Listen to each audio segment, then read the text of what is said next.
Welcome to episode 36 of the Princeton podcast, produced by the podcast production team at HG Media. In this episode, our Princeton podcast host, Mayor Mark Freda, welcomed Sarah Rasmussen, the new artistic director of the McCarter Theater Center. In addition to discussing her role as the artistic director of McCarter Theater, Sarah described McCarter's theater series of original productions, including Blues for an Alabama Sky, McCarter's current production, written by Pearl Cleage and directed by McCarter's associate artistic director, Nicole A. Watson. Sarah also detailed McCarter's Presented series, an innovative mix of performances and cultural attractions, including the upcoming performance of Eddie Palmieri and his Salsa Orchestra, McCarter's Jazz in June series, presenting 6 events over 3 weekends, including Samara Joy, the 2023 Grammy Award-winning Best New Artist, as well as the return of the McCarter Theater Dance series and classical music performances. Mark and Sarah also touched on McCarter Theater Center's educational and community engagement programs, including camps and classes for both children and adults. This is an information-packed episode, so without any further introduction, let's join our host, Mark Freda,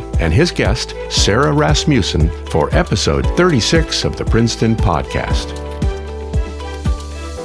Sarah, thanks for joining us today. Thanks for having me here. It's our pleasure. So why don't we start with, when did you join McCarter? I joined McCarter in August of 2020. So a rather dramatic time to make a shift in my work. Everything was really shut down when I arrived in Princeton. Yeah. So it's really lovely now. This is our first full season at McCarter, and just so fun that the world is really truly opened up again and everything is so bustling. Yeah, it is a nice change. So I think it would be great if you could explain exactly what your role does at McCarter. I think everybody knows your title, but what is it you really do? Artistic directors do a lot of different things. So I do get to direct as part of my work. I direct plays, I direct musicals.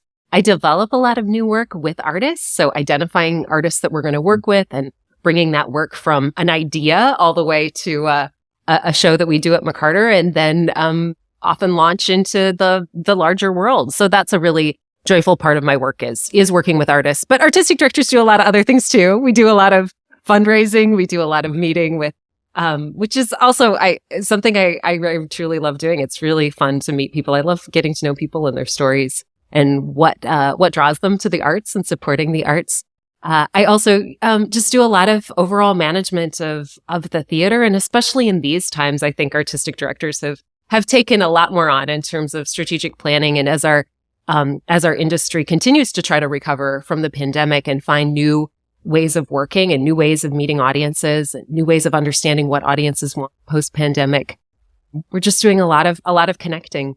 I also do a lot of connecting with other artistic directors, both nationally and internationally, about what they're working on. I think something good that is coming out of the pandemic is even more and more partnership between theaters. We know that we are all facing similar struggles, and we're all looking for ways to share our ideas and our solutions and the art with each other. Wow, that is really great. Thank you. That's a great answer. I just learned so much in that little little bit. That's tremendous. So what about, what is the mission of McCarter Theater? I mean, there must be some set mission. Absolutely. I mean, the McCarter has such a long legacy in American theater, which is incredible. And McCarter's also really unique in that most theaters either do plays or they're performing arts centers that bring in dance and music. And McCarter is one of the very few theaters in the country that does both. And so it's really important to us that we bring excellent art to our community, that we support artists, that we're generating art that then goes out to have a larger life in the field. And we did a lot of thinking about that over the pandemic with our core staff, with stakeholders in the community about what's truly important to us, and both carrying and honoring that legacy of what McCarter's been, but also what we want it to be. And we've really identified that we want it to be a place where people can experience the beauty of the arts and a sense of belonging in their own community. I think people coming together, there's something about seeing art together that's different than us watching it on our screens at home by ourselves or with our spouse or partner.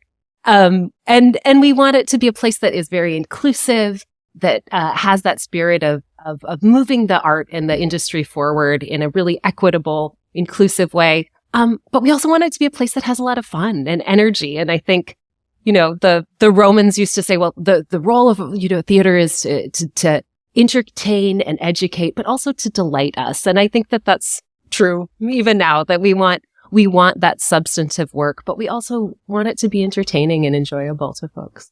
Yeah, no, I have to agree. It's really nice to be in the theater, see something live, and then also to turn around and see people and during intermission or before or after a show, to be able to chit chat and say, "Hey, did you catch this little bit or that?" Yeah, and I love that live performing arts is where we can come together to see people we know, or to meet new people, or to find out who else has an affinity for this kind of work. And I think it's rare to have those kind of crossroads in our communities that really bring together so many people. And it's fun. It's a great thing. So obviously McCarter does a lot of shows, but can you tell us about the education and engagement aspect of the theater? I can. It's a very robust part of what we do. And it's fun in the building now to see so many folks of all ages coming and going with our education programs. And our education programs, led by Brooke Bertzel, also spend a lot of time out in schools. And that's been great too. Of course, that all had to get shut down in COVID, and now it's back, and that's great. So I do want to highlight that we have summer programs that are on sale right now for ages 5 through 15. They're really fun summer camps, all sorts of different subjects that connect kids with performing arts. And so that program runs in 5 sessions over the course of the summer, starting June 19th through August 11th. We also have professional development for adults. We're doing a lot with entrepreneurial programs and public speaking. So finding really practical ways that adults can use the arts in their own work. And that's been really, really fun. We've been doing some of that with adult students, but also adults in the community. It's something we want to continue to build on. And we also do community engagement programs. We do a lot with the library, a lot with community partners. And that's been great for me as things have really come back to life, to meet the community that way. And so many great longstanding community partners that McCarter works with. That's great. And it's a community where you can make so many different partnerships and with a lot of quality partners. Absolutely. And always looking for more. So if you're listening and you have a community organization that you'd love to connect with McCarter, please reach out to us. There you go. So would you mind sharing where you grew up, and were you interested in the theater at an early age, or how did that come about? I was, and I'm one of the rare artistic directors that started as a director, and frankly, as an artistic director. I think a lot of us get into theater through acting or through things like that. But I grew up in a small town in South Dakota called Sisseton, South Dakota, and it was not a place that had a lot of performing arts or arts in the schools. Is pretty rural community. But my mom is an awesome woman who is an English teacher, and she would take me as a kid to see live arts and especially theater. She loved theater. She loved Shakespeare. She directed Thornton Wilder's Our Town when she was pregnant with me. And it's my favorite play. I don't know if that's connected, but Our Town premiered at McCarter. So there's these weird, but it's something I really hope to direct at McCarter at some point. But my mom took me to the Guthrie as a kid to see theater, to see a Shakespeare play. And I just thought, I got to do this. This is what I want to do.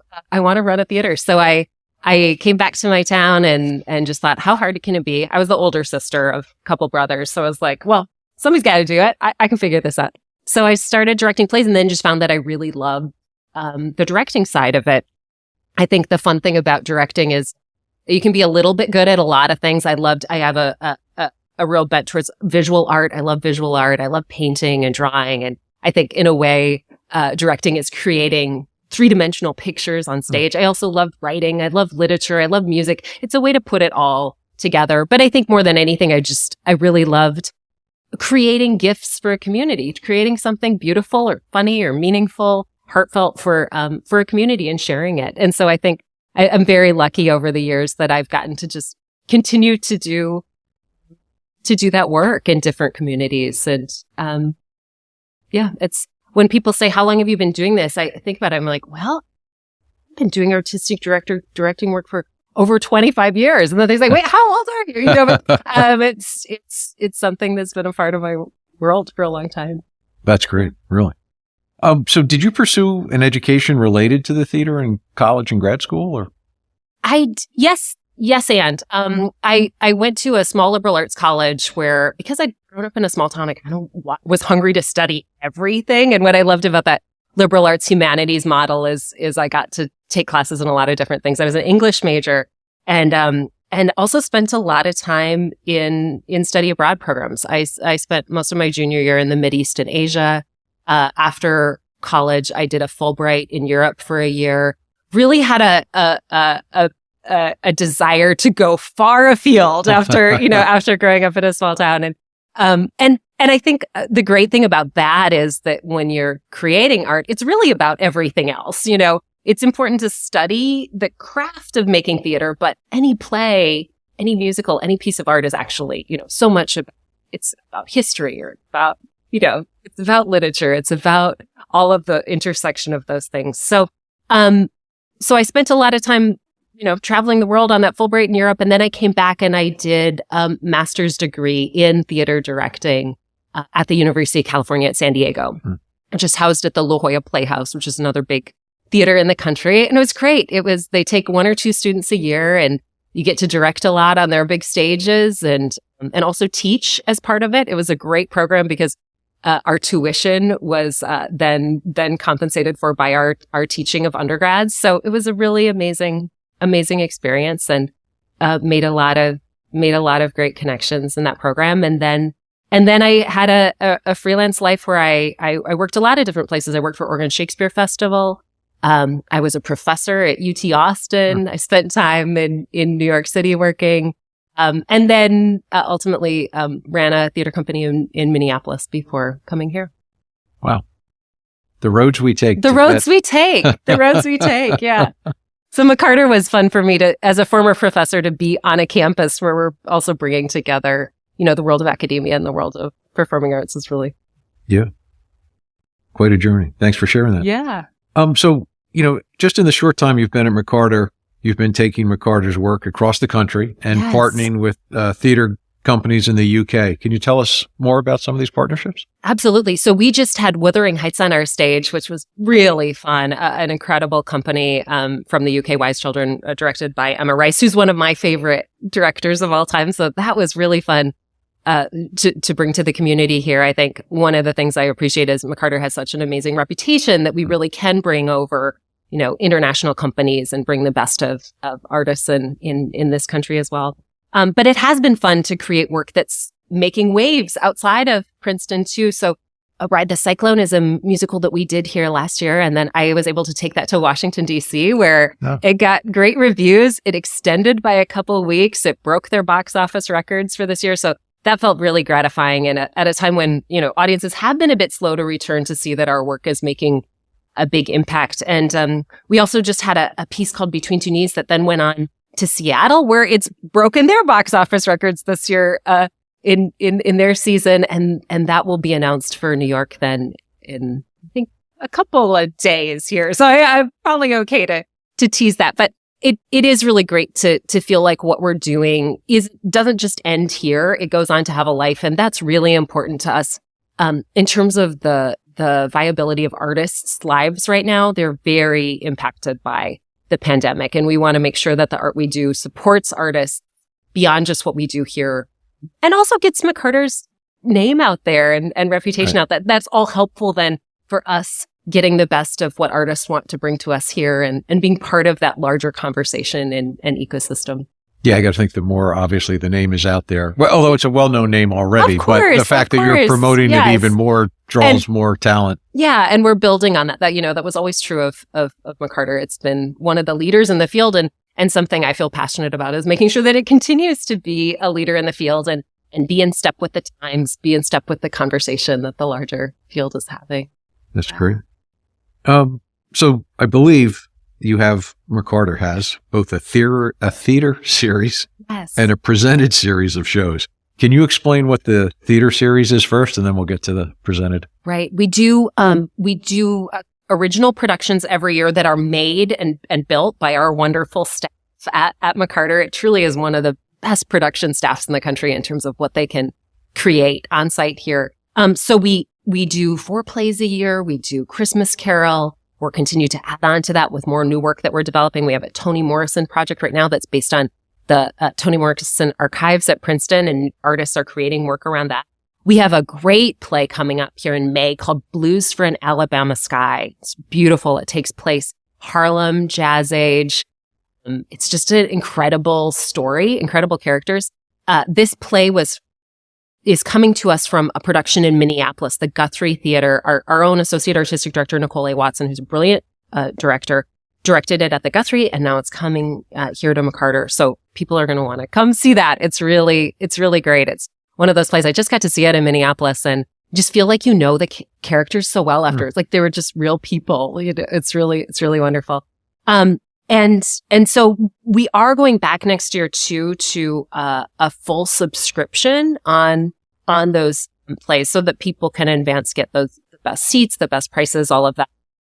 So next year we'll have 2 new plays. We'll have Christmas Carol. We'll have a beloved musical title, a classic musical title that we're about to announce in the coming weeks. And something really fun and spooky and cool around Halloween. So that's our theater series teaser. We can't tell you exactly yet. Still ink drying on some of the rights, but it's going to be a great subscription season of theater next season. That sounds exciting. Yeah. I can't wait to find out where those little teases take us. McCarter.org. Pay attention. I'll tell you in April. And then what about the presented series? What's that? The presented series, again, that's what makes McCarter so unique, that we do all of these things. So we have a wonderful curator who came in this fall of that series named Paula Abreu. And Paula is taking over for the amazing Bill Lockwood, who was there for 60 years. And Bill and Paula have been partnering together on this in many ways. Bill is still with us in an emeritus capacity, which is great that we still can draw on his wisdom even as we start to fold in new vision here as well. So Paula comes to us from New York City, and she just has an incredible breadth of knowledge and vision around artists from all around the world. She curated all of the concerts for city public parks in New York, which has brought on incredible artists from all over. So a couple of things we want to highlight coming up in the presented series is Eddie Palmieri and his salsa orchestra on April 15th with a free salsa workshop in the lobby around that. Andy Borowitz is going to be back on May 19th. I think that people love that here. I've not gotten to see Andy live yet at McCarter, but people are really excited about that. Jazz in June is back. That was a project that Bill Lockwood had started that's very beloved. And that one of the folks on that docket is Grammy winner for Best New Artist, Samara Joy, who I believe is already sold out, but maybe we can sneak some standing room in there. So these just really incredible breadth of artists that Paula is bringing.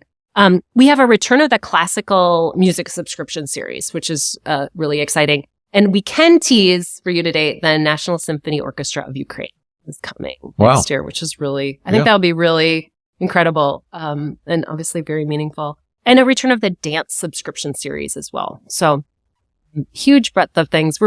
Paula and I are also really passionate about bringing in some new bands, some kind of, we like the eclecticism, that there really is something for everyone this season. It was fun, and last year we got to bring in the band Lake Street Dive, which was great. We're trying to just really keep the expanse generationally too of all the different things that people are hungry to see in this community. Yeah. Yeah.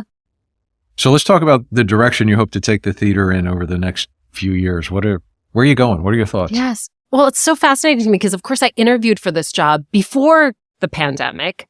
And then the reality of coming in, in the pandemic, all of us in theater, it's so funny. We thought, this'll last for a couple weeks. Like, we'll just put things on pause and then we'll come back to what we were doing. And of course, that's not how it all unfolded. So I think we all feel incredibly passionate about the recovery of our industry and what that means. We're really grateful to our board and our donors and our audiences for staying with us and coming out again to live performances. Honestly, one of the biggest challenges, I think, for any live event is to get people to get off their couches.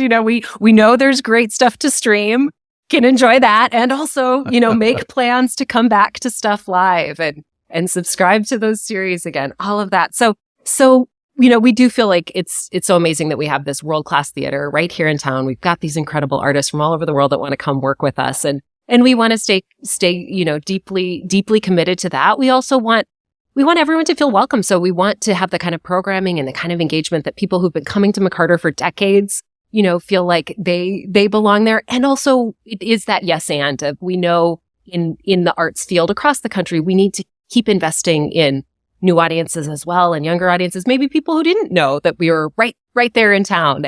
And so I'm really lucky. Kelly Ryman, our new marketing director, is with us here today in the room, and Kelly's just doing an amazing job on telling that story and getting the word out. And I think being new and coming in at a time when everything was shut down, I have a lot of humility around this is the first year I'm really getting to know who's the audience here and what are they hungry for, and we're making our best predictions on what that is, but we're also really listening for what people are responding to. And we want it to be art that both drives the conversation forward, but also meets people where they are and entertains them and delights them right here in their own community. I think we're also really looking at how things are shifting for audiences in terms of what their patterns are, how far they're traveling, all of that. So it's a time of a lot of big questions and thinking, but we have just the best people working at McCarter and such great champions in the community. So I think we have a lot of energy around doing that work and a lot to be grateful for. The theater has, thanks to the stewardship of so many people over the years, it's got a lot of abundance. It's got a lot of resources. So we feel really lucky that even in challenging, circumstances, we're well poised to keep growing and leading in the field. Yeah. Well, I think you're physically, you're in a great location. Yeah. You're in a great community because there's a lot of support from the community itself. Yeah. But it's a community that draws people from all over. Absolutely. Right? I mean, people can go to dinner. There's a gazillion restaurants, quality restaurants in town. Yes. Go to dinner, go to a show, or after a show, go out and get a couple drinks or just walk around a really beautiful town. So absolutely. It's there's a whole lot really of things special. Here, I think, that help attract people to the area and to the theater. And yet sometimes we do hear from new people, I didn't even know this was here. So, that is our charge too, to keep, I think because it is a community where there's always new people coming into, making sure that people know about us and what we're doing. Yeah. And I got to say, I did, I guess it was last year, I did see Ride the Cyclone. Yeah. I was there for Christmas Carol. And I think it's just great to, again, be in the theater and to see other people, but see a live show, right? I mean, we can, as you mentioned, you could stream something or watch, whatever it is, but you can do that whenever. Yeah. But a live show, I mean, go out, enjoy yourself, get some fresh air, go to a theater, walk around, meet people. I think there's just a lot to be said to be out amongst people and not sitting at home. Yeah. And it's a different feeling, right? In an audience when you're laughing together or when you're feeling, feeling a story together. I think it's one of the things that is, truly unique about live performance. And it kind of reminds us what it means to be human together in a way that we, I think, really, really missed in so many ways. Yeah. And I think it's great to be there in front of a stage, watching people give their all, act really well. And there's so many little nuances of how they act or what they're doing to, portray whatever their role is that you catch on the stage that, on the TV or whatever, you're probably not going to appreciate it as much, but being there watching it to me is just an amazing opportunity. And I think audiences don't always appreciate how much the actors feed off of the audience being there. When you have a great audience in the house, it really does feed the performances on stage. And that's something we're excited about too, about some of the new work that we're developing. I have an interest in comedy for that reason, because I think it is really it's a really incredible experience to laugh with other people in the room. And so I think, it's something that we're definitely talking about in terms of like, how do we keep creating experiences too for audience to get to see that work in progress and really participate in it of, when you have a new piece and you're listening for, okay, where's the audience laughing or where do they check out a little bit more? That process really does then shape that piece. And I think as a director, that's just the coolest thing, is to be on the ground floor of making those kind of things. Sarah, I want to thank you for having joined us today. It has been great talking to you about McCarter. Oh, thank you. Thank you for the time. Thank you for joining us for the 36th episode of the Princeton Podcast. produced by the podcast production team at HG Media, providing audio and video production services here in Princeton since 1999.